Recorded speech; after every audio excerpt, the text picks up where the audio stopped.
தமிழ்நாட்டில் 216 கோவில்களுக்கு பார்த்திங்கன்னா அறங்காவலர் குழுக்கு இப்போது நியமனம் செய்ய போகிறாங்க. பார்த்திங்கன்னா பல கோவில்கள் முறைப்படி பராமரிப்பு இல்லாமல் இருப்பதை பார்த்து நம்ம மனம் விரும்பி இருப்போம். எனக்கு ஒரு சான்ஸ் கிடைச்சா நான் நல்லபடியாக அந்த கோவிலை பராமரிப்பேன்ட்டு நீங்கள் நினச்சிருக்கலாம். உங்களுக்கு ஒரு அற்புதமான வாய்ப்பு இப்போ தமிழ்நாடு அரசு தருதுங்க. நம்முடைய இந்து சமய அறநிலையத்துறையின் கீழே 46,000 கோயில்கள் இருக்குது. அதில் பல கோயில்கள் பரம்பரை வழியில் அந்த கோவிலை பராமரிக்கிறாங்க. அதற்கான அறங்காவலர்கள் பார்த்திங்கன்னா பரம்பரை அவங்களே நிர்வாகம் பண்ணுற மாதிரி இருக்கும். நிறைய கோவில்கள் பரம்பரை வழி சாராமல் இருக்குது. அதாவது காமன் மேனாக ஊர் தலைவரோ இல்லை ஊரில் இருக்கிற பெரிய ஆட்களோ பணக்காரர்களோ அப்புறம் அரசு சைட்லேருந்து இஓ என சொல்லப்படும் எக்ஸிக்யூட்டிவ் ஆஃபீஸர் இவங்களாக சேர்ந்த ஒரு அறங்காவலர் குழு தான் கோவிலில் அந்த திருப்பணிகளை செய்வாங்க.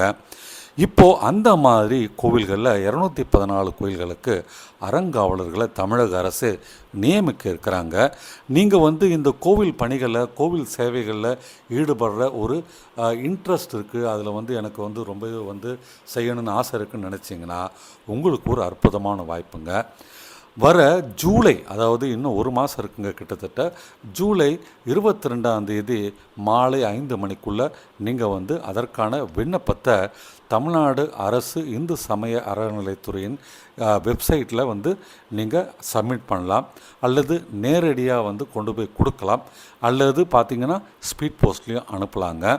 நீங்கள் அந்த அப்ளிகேஷனை பார்த்திங்கன்னா hrce.tn.gov.in இந்த ஒரு போர்ட்டல், அதாவது வெப்சைட்லையும் போய்ட்டு நீங்கள் அந்த அப்ளிகேஷனை டவுன்லோட் பண்ணலாங்க. ஹெச்ஆர்சி தாங்க அந்த தமிழ்நாடு இந்து சமய அறநிலையத்துறையின் டிபார்ட்மெண்ட், இங்கிலீஷில் பெயர் அதுக்கு.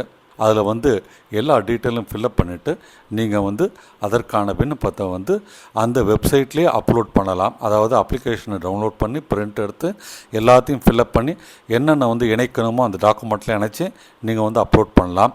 இல்லை நேரடியாக அந்த ஒரு முகவரி கொடுத்துருப்பாங்க அந்த அப்ளிகேஷன்லேயே, அங்கே போய் நீங்கள் கொடுக்கலாம். இல்லைனா ஸ்பீட் போஸ்ட்லேயும் அனுப்பலாங்க.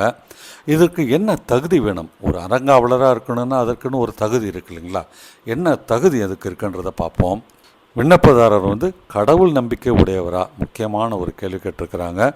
விண்ணப்பதாரர் நற்பெயர் மற்றும் நன்னடத்தை கொண்டு வரா?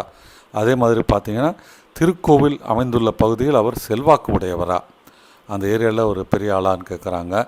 திருக்கோவில் சம்பந்தப்பட்ட பணிகளில் ஈடுபடுத்தி கொள்ள போதிய நேரமும் மற்றும் ஆர்வமும் உடையவரா? சரியான கேள்விங்க.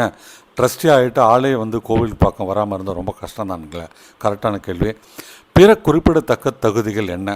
வேறு ஏதாவது நீங்கள் ஸ்பெஷலாக சப்போஸ் சார்ட்டர்ட் அக்கௌண்டண்ட்டாக இருக்கீங்களா, இல்லை ஏதாவது டாக்டராக இருக்கீங்களா?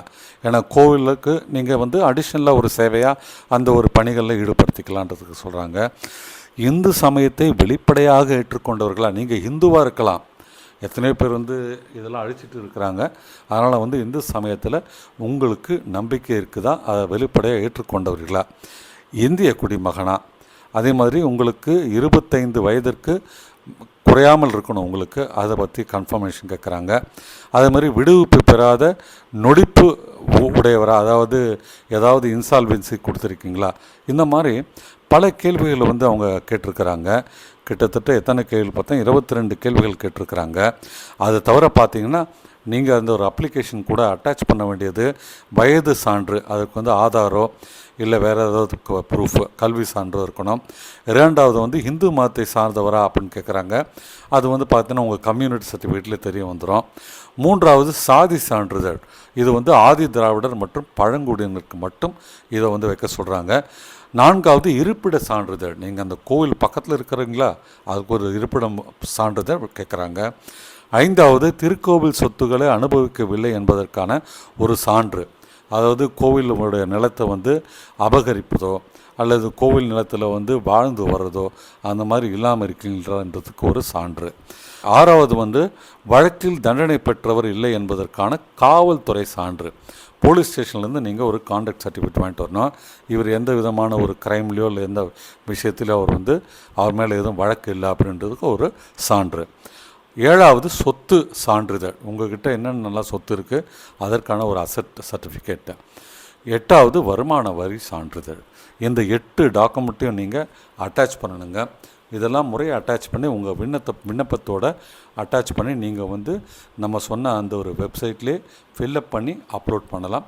இல்லை அந்த அப்ளிகேஷனில் கொடுத்துருக்கிற முகவரியில் நீங்கள் வந்து ஸ்ட்ரெயிட்டாக நேராக போய் சப்மிட் பண்ணலாம். இல்லை வந்து ஸ்பீட் போஸ்ட்லேயும் அனுப்பலாங்க.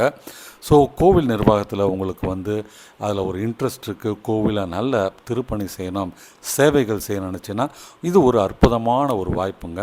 அதனால் உங்களை நீங்கள் ஈடுபடுத்தி அந்த ஒரு கோவில் நிர்வாகத்தில் நல்லபடியாக நீங்கள் வேலை செய்ய நினச்சிங்கன்னா இந்த ஒரு வாய்ப்பை பயன்படுத்துங்க.